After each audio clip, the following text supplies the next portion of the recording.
কয়েকটা কাজ আমি বলি। প্রথম কাজ হচ্ছে নিয়াত করতে হবে যে এই রমাজানটাতে আমি আমার সমস্ত গুনাহ মাফ করানোর চেষ্টা করব। কারণ নবী সাল্লাল্লাহু আলাইহি ওয়াসাল্লাম বলেছেন, সেই ব্যক্তির জন্য ধ্বংস যে ব্যক্তি রমজান মাসকে পেয়েছে কিন্তু তার গুনাহ মাফ করতে পারে না। কে জানে এটা আমাদের শেষ রমাজান হতে পারে?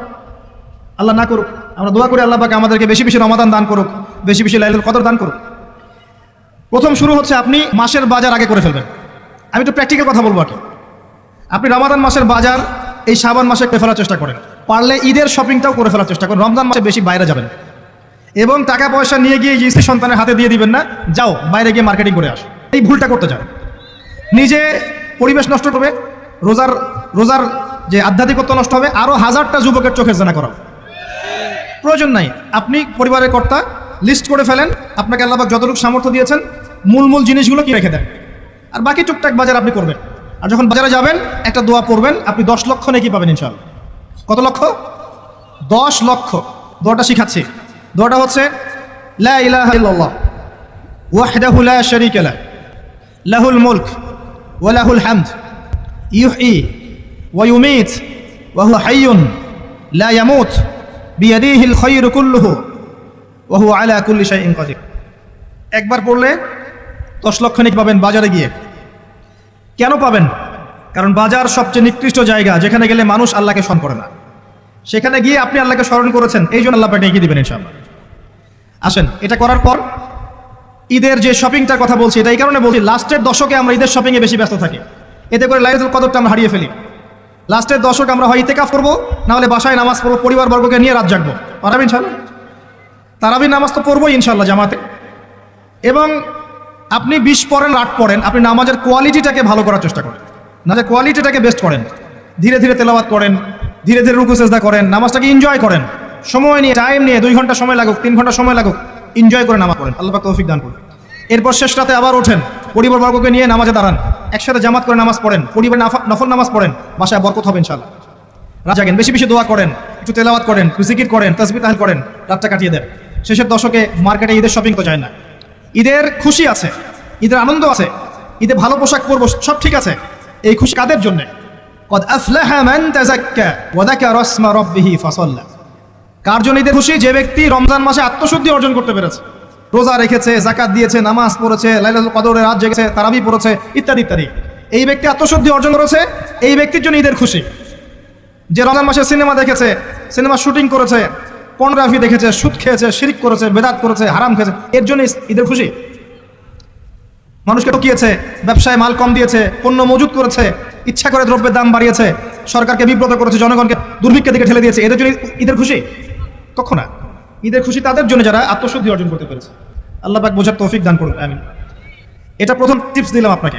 এবার আসেন, আপনি রমাদানে প্ল্যান করবেন যে আপনার জীবনে বড় বড় পাপগুলো কি কি হয়েছে। এই পাপগুলো যদি মানুষের সাথে জড়িত হয়ে থাকে, আপনি মানুষের সাথে গিয়ে গিয়ে ক্ষমা নিয়ে নেবেন। কারো টাকা নিয়েছেন, দেন নাই, দিয়ে দিবেন। কারো সম্পত্তি পায়, দেন নাই, দিয়ে দিবেন। কারো হকটা নষ্ট করেছেন, গালি দিয়েছেন, গীবত করেছেন বা তহমত দিয়েছেন, অপমান করে ইত্যাদি, ক্ষমা চেয়ে নেবেন। রমাদান মাসে মানুষের হকটা দিয়ে দেন। আল্লাহর কাছে জড়িত যে পাপগুলো আছে, এটার জন্য ইস্তেগফার যথেষ্ট। খালি যদি বলেন আস্তাগফিরুল্লাহাল্লাযী লা ইলাহা ইল্লা হুয়াল হাইয়ুল কাইয়্যুম ওয়া আতুবু ইলাইহি, 1 সেকেন্ডের মধ্যে আল্লাহ পাক আপনার সমস্ত পাপকে নেকি দিয়ে পরিবর্তন করে দিবেন ইনশাআল্লাহ। এবার প্র্যাকটিক্যালি যাবেন, সেহরি করবেন। সাহরির মধ্যে বারাকা আছে। সাহরি না করে রোজা রাখাটা উচিত না। সাহরির মধ্যে বারাকা আছে। একটা খেজুর হোক, 1 গ্লাস পানি হোক, আপনি সাহরি করবেন, এর মধ্যে বারাকা আছে। এবং সাহরির সময় এমনভাবে খাবেন না যে এটা আপনার জীবনের শেষ খাওয়া। কথা বুঝতে পারছেন? এত বেশি আইটেম করতে যায় না, এত বেশি ভোগবিলাসী হয়ে গেলে রোজার আধ্যাত্মিকতা থাকবে না। সেহরিতে অল্প খান, যদি খেতে হয় পেটের 3 ভাগের 1 ভাগ খান, 1 ভাগ ফাঁকা রাখেন, 1 ভাগ আপনি পানি দিয়ে পূর্ণ করেন। এখনকার কিছু তথাকথিত আশেখে রসুলের মতো হতে যায় না, যাদের ভুঁড়ির জ্বালায় চেয়ারে বসতে পারে না, এই কাজ করতে যায় না। এটা মুসলিমদের শোভা পায় না। আমরা পরিশ্রমী জাতি, কর্মঠ জাতি, আমাদের এইসব শোভা পায় না। এটাও শেষ জামান হাদিসে আছে। কি নাই আসলে, শেষ জামানে এক শ্রেণী মানুষ বের হবে যারা হবে সাকিল, একদম বুড়িওয়ালা, ঠেস দিয়ে বসে থাকবে আরাম করে, এবং বলবে যে কোরআনে যা আছে আমি তাই মানি, হাদিসটা আমি মানি না, ইত্যাদি। আসেন, সাহরির পরে রোজা রেখেছেন, 5 ওয়াক্ত নামাজ জামাতে পড়ার চেষ্টা করেন। খুব সিম্পল জিনিস, খুব বেশি কিছু দরকার নেই আমাদের। 5 ওয়াক্ত নামাজ আপনি জামাতে পড়ার চেষ্টা করেন। বাসা থেকে ওযু করে বের হন, প্রত্যেক পদক্ষেপ হাঁটবেন, আপনার একটা স্টেপ একটা করে গোনা মাফ হবে, একটা নেকি লেখা হবে, মর্যাদা বাড়িয়ে দেওয়া হবে। একে 10 দিয়ে গুণ করা হবে, রমজান মাসে আরো 70 দিয়ে গুণ করা হবে ইনশাআল্লাহ। ফজরের নামাজটা জামাতে পড়লেন, নামাজটা জামাতে পড়ার পর আপনি বসে থাকবেন, কিছু সময় জিকির আজগার তাসবিহ তাহলিল করবেন। পারলে 1 পারা করে কোরআন তেলাওয়াত করবেন। রমাদান মাসে প্রত্যেক দিন 1 পারা করে কোরআন তেলাওয়াত করার চেষ্টা করবেন। 30 দিন 30 পারা, রমাদানে অ্যাটলিস্ট একটা খতম করা যাবে, অ্যাটলিস্ট একটা খতম চেষ্টা করা যায় না ইনশাআল্লাহ। ফজরের নামাজ হয়ে গেছে, আপনি কোরআন তেলাওয়াত করেন। 1 পারা পড়তে সময় লাগবে আধা ঘন্টা, 40 মিনিট, আরও 1 ঘন্টা। এরপর সূর্য উঠে যাবে, উঠে গেলে পরে আপনি 2 রাকাত ইশরাকের নামাজ পড়বেন, নামাজটা পড়ে বাসায় যাবেন।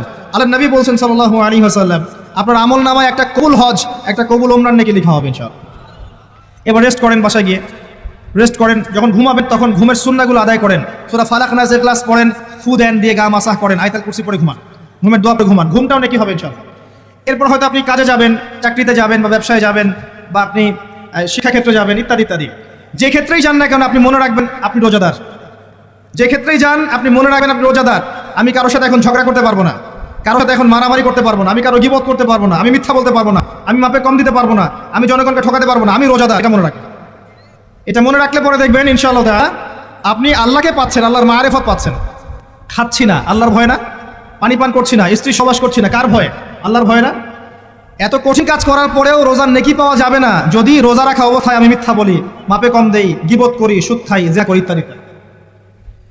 নবী সাল্লাল্লাহু আলাইহি ওয়াসাল্লাম বলেছেন, সেই ব্যক্তির পানাহার ছেড়ে দেয় আল্লাহর কিচ্ছু যায় আসে না যে ব্যক্তি রোজা রেখে অশ্লীল কাজ করেছে। মা বোনদেরকেও বলবো, রোজা রেখে যদি বেপরদায় চলেন রোজার কোনো দাম নাই। রোজা রেখেও যদি এমন কাপড় পরে চলেন যেই কাপড় পরা না পরে একই কথা, ঢাকা শহরের ফ্যামিলিস্ট মেয়েদের মতো জিন্স আর গেঞ্জি পরে ঘোরেন, রোজা রাখা না রাখা পরে একই কথা। এটা রোজা হয়নি, উপবাস হয়েছে, উপবাস।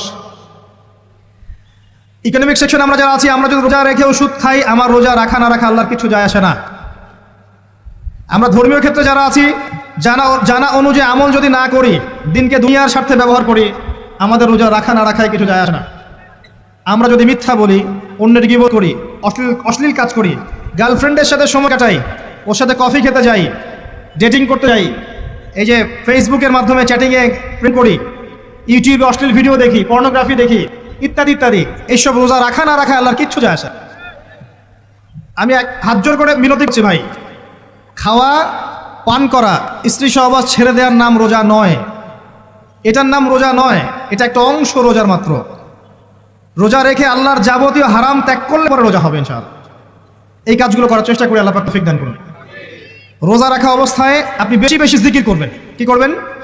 সুবহানাল্লাহ পড়বেন, আলহামদুলিল্লাহ পড়বেন, আল্লাহু আকবার পড়বেন, লা ইলাহা ইল্লাল্লাহ পড়বেন, লা হাওলা ওয়ালা কুওয়াতা ইল্লা বিল্লাহ পড়বেন, হাসবিয়াল্লাহু ওয়া নি'মাল ওয়াকিল, সুবহানাল্লাহি ওয়া বিহামদিহি, সুবহানাল্লাহিল আযীম, সুবহানাল্লাহিল আযীম ওয়া বিহামদিহি পড়বেন, আস্তাগফিরুল্লাহ ওয়া আতুবু ইলাইহি, আস্তাগফিরুল্লাহ ওয়া আতুবু ইলাইহি পড়বেন, লা ইলাহা ইল্লাল্লাহ ওয়াহদাহু লা শারীকা লাহু লাহুল মুলকু ওয়া লাহুল হামদু ওয়া হুয়া আলা কুল্লি শাইইন কাদির। পারা যাবে না ইনশাআল্লাহ? বেশি বেশি পড়বেন। আরেকটা কাজ করবেন, প্রতিটা কাজ নবী সাল্লাল্লাহু আলাইহি ওয়াসাল্লামের সুন্নাহ মাফিক করার চেষ্টা করুন। সুন্নাহ মাফিক, খাচ্ছেন তার সুন্নাহ মাফিক, টয়লেট করতেন তার সুন্নাহ মাফিক, ঘুমাচ্ছেন তার সুন্নাহ মাফিক। সুন্নাহর বইগুলো আছে না বাজারে, কিনে নেবেন, কিনে নিয়ে দেখবেন প্রতিটা কাজ কিভাবে করলে সুন্নাহ হবে। এই কাজগুলো করতে কি আপনাকে গভর্নমেন্ট বাধা দিবে? বিশ্বের পরাশক্তিরা বাধা দিবে? আপনাকে কি কেউ পিটাবে এগুলো করলে? জেল খাটাবে? এগুলো আমাদের ব্যক্তি স্বার্থের ব্যাপার, ইচ্ছা করলেই করা যায়। এই ইচ্ছাটা আল্লাহ পাক আমাদের অন্তর জাগ্রত করুন, আমিন। একটা কাজে কথা বলবো, নর্মালি আমরা ফরজগুলোতে বেশি ফোকাস করি, ফরজ ওয়াজিবে। রমজান মাসের সুন্নত মোস্তাহাবে ফোকাস করতে হবে। রমাদানে একটা নফল আপনাকে ফরজের নেকি দিয়ে দিবে ইনশাল্লাহ, রমাদান একটা সুন্নাহ আপনাকে ফরজের নেকি দিবে ইনশাল্লাহ। তো রমজান মাসে শুধু ফরজ নয়, একটু সুন্নাহ সালাতগুলো, নফল সালাতগুলো একটু বেশি বেশি পড়ার চেষ্টা করি, আল্লাহ পাক তৌফিক দান করুন। স্পেশালি একটা কাজ করার চেষ্টা করতে পারি, ওযু যখন ভেঙে যায়, টয়লেট করলেন ওযু ভেঙে গেল, সাথে সাথে হালকা করে ওযু করে ফেলার চেষ্টা করে, সবসময় পবিত্র থাকার চেষ্টা করে। বেলাল আল হাবাশি নাম শুনেছেন? রাদিয়াল্লাহু আনহু। নবী সাল্লাল্লাহু আলাইহি ওয়াসাল্লাম বলছেন, আমি যখনই জান্নাতে গিয়েছি বেলাল তোমার পায়ের শব্দ শুনেছি। সুবহানাল্লাহ। যেই বেলালকে উত্তপ্ত মরুভূমিতে শুইয়ে নির্যাতন করা হচ্ছে সেই বেলাল বলছেন আহাদুন আহাদ, সেই বেলাল রাদিয়াল্লাহু আনহু